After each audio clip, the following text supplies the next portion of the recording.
Established more than a century ago, the Barbarians Football Club has brought together players from over 25 countries to play in exhibition games against the biggest rugby playing nations around the globe. Well, it goes back to 1890, and a group of rugby players from the south of England went on a northern tour. They were called the Southern Nomads, and they enjoyed themselves so much they thought they'd get together again. By this time they'd renamed themselves the Barbarian Football Club. A tradition started which just mushroomed from there. It was an exclusively British club, and for many, many years until the turn of the 20th century. With no clubhouse or home ground, the Barbarians are a touring side, and players consider it a great honour to play rugby for the team, keeping the tradition alive around the globe.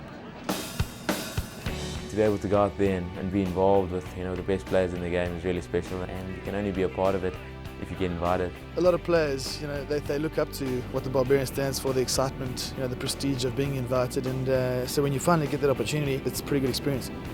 A lot of the guys that I've played with have, had great fun coming and playing for the Barbarians, and you get to play with guys that you normally would never get a chance to. So that's, it makes it pretty exciting.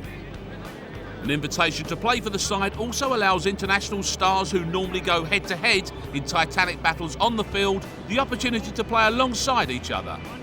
The Barbarian game gives an opportunity for players to play together. I think the old days of sort of after-match functions where you get to know your opposition player are gone because of the professional era and because we play each other so often. So to have a chance like this in the Barbarian setup where players from all around the world get to, share ideas, share some things that they've picked up in their own little games or their own little worlds that they live in. At least now we can share that and hopefully put together something that's going to be unique.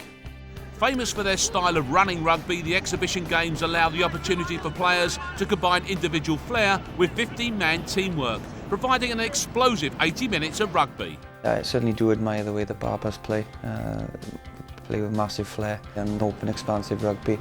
It is a style of rugby that all children tend to try and emulate down the park and not just tucker up the jumper stuff. A ball gets played out of the Barbarian zone 22 and through an exchange of hands and wonderful skill and speed gets scored in the corner. So that for me depicts exactly what the Barbarians stand for.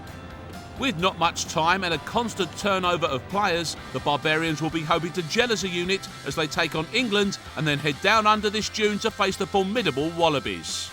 I think it's the way they play. You turn up have 2 or 3 days together and you go out and beat international teams. The rugby's not a real complicated game, so I think sometimes we overcomplicate it, whereas here we keep it really simple and guys just have some fun and use the ball. So I think that's the way to do it. Throw the ball around and you never know what can happen.